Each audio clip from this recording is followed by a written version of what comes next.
les élèves. On a vu la dernière séance, bien sûr, le terme de graphique. On a défini de quoi s'agit-il le graphique. Donc, c'est un outil, bien sûr, qui vous permet de visualiser, hein, de rendre toutes les données d'un certain tableau ou bien d'un tel tableau en ce qu'on appelle un graphique. D'accord? Donc, c'est le fait de transformer les données numériques ou bien les données d'un tableau vers, bien sûr, ce qu'on appelle un graphique, vers ce qu'on appelle une représentation graphique. D'accord? C'est le fait de représenter les données d'un tableau graphiquement. Et bien sûr, le graphique vous permet de savoir, on peut dire, la situation qui se dissimule, qui se cache derrière ce tableau.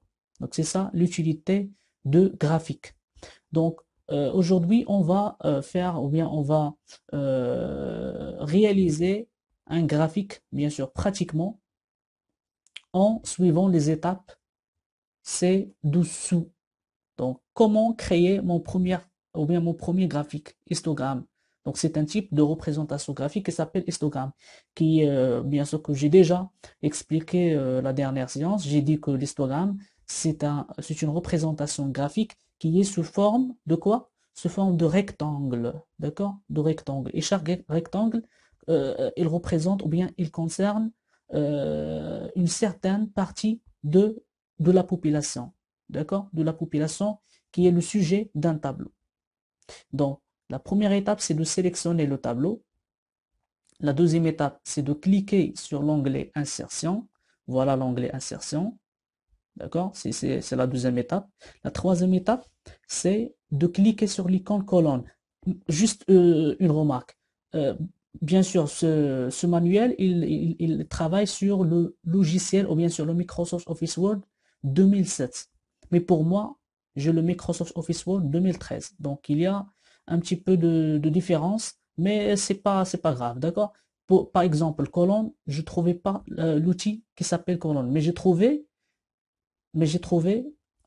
l'outil direct de l'histogramme. C'est ça. Voilà l'histogramme.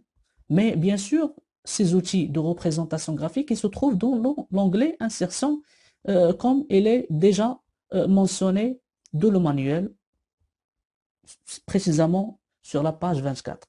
D'accord? Donc, cliquez sur l'icône collant, c'est juste pour le Microsoft Office Word 2007. Pour la quatrième étape, c'est de choisir le type de graphique. D'accord? C'est juste choisir le type de graphique. Pour moi, bien sûr, je vais également choisir le type de graphique qui est convenable à ce tableau. D'accord? Le type de graphique, bien sûr, que nous avons choisi, ou bien que nous allons choisir, c'est histogramme. Donc, c'est ça les étapes à suivre pour créer, bien sûr, une représentation graphique de mon tableau qui est sous forme de d'histogramme. D'accord?